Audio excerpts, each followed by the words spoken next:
একটি মেয়েকে পটাবার জন্য আমি বিতর্ক করেছিলাম। কিন্তু আজকে তোমরা এসছো, কেউ প্রধানমন্ত্রী হবা, কেউ হিলারি হবা। কি ভয়ঙ্কর মিথ্যা কথা! কারণ আমি একটি মেয়েকে শুধু পটাতে চেয়েছিলাম। কি দিয়ে? বিতর্ক দিয়ে। সে আমাকে পাত্তা দেয় না, সে আমার দিকে তাকায় না।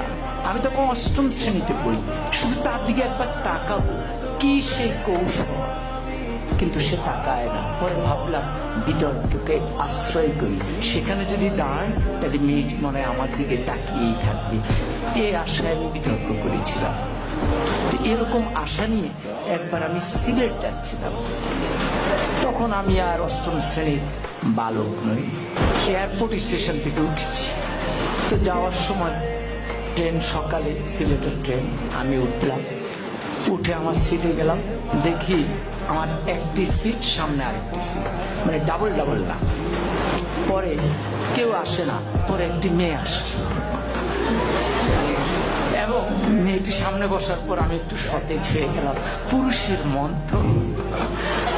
পরে মেয়েটি দেখলাম সাদা গাউন পরা, আমি বুঝলাম সে সিলেট মেডিকেল। তাহলে ভাবলাম যাক, মান সম্পন্নই হয়েছে। এরপরে ট্রেনে গিয়ে যাচ্ছে, আমার মনে কত কিছু আসে, কত ভাবনা আসে, কিন্তু আমি তো কথা বলতে পারতেছি না, খুব আনইজি বোধ করছি। কি করব? ট্রেন যায় ভিড়লো আখাউড়া স্টেশন। আখাউড়া তো নাম শুনেছ না? তো পরে আমি আখাউড়া স্টেশনে গেলাম। যাওয়ার পর হঠাৎ আমি তো মেয়েটার দিকে তাকানোর চেষ্টাই করি, কিন্তু মেয়েটা করে কিনা আমি ঠিক বুঝি না। তো হঠাৎ করে একজন আসলেন, এসে বললেন, ভাই লাগবে? আমি বললাম না, আমার তো খেয়াল মেয়েটির দিকে। এরপরে উনি একটু দূরে গিয়ে দাঁড়ালেন। এবার আরেকজন আসলেন, উনি এসে বললেন লাগবে? আমি বললাম না। এবার উনিও গিয়ে দাঁড়ালেন, কেউ যাচ্ছেন না। তৃতীয় একজন একটু মোটা, সে আরেকটু ধমকের সুরে, লাগবে? আমি বললাম না। এরপরে চতুর্থ জন আসলেন, উনি এসে বললেন, ভাই লাগবে তো? আমি বললাম না না। এখন এই যতবার লাগবে বলে মেয়েটি ততবার পলকে পলকে আমার দিকে তাকায়।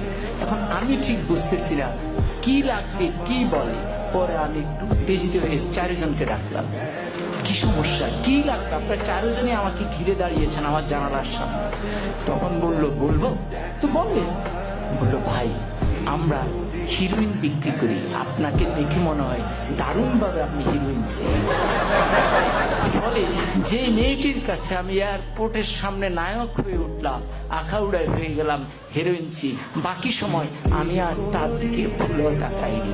কিন্তু মেয়েটি ওই হিরোইনসি বলার পর যে মুচকি হাসি দিয়েছে, সে হাসিটি আজও আমি ভুলিনি।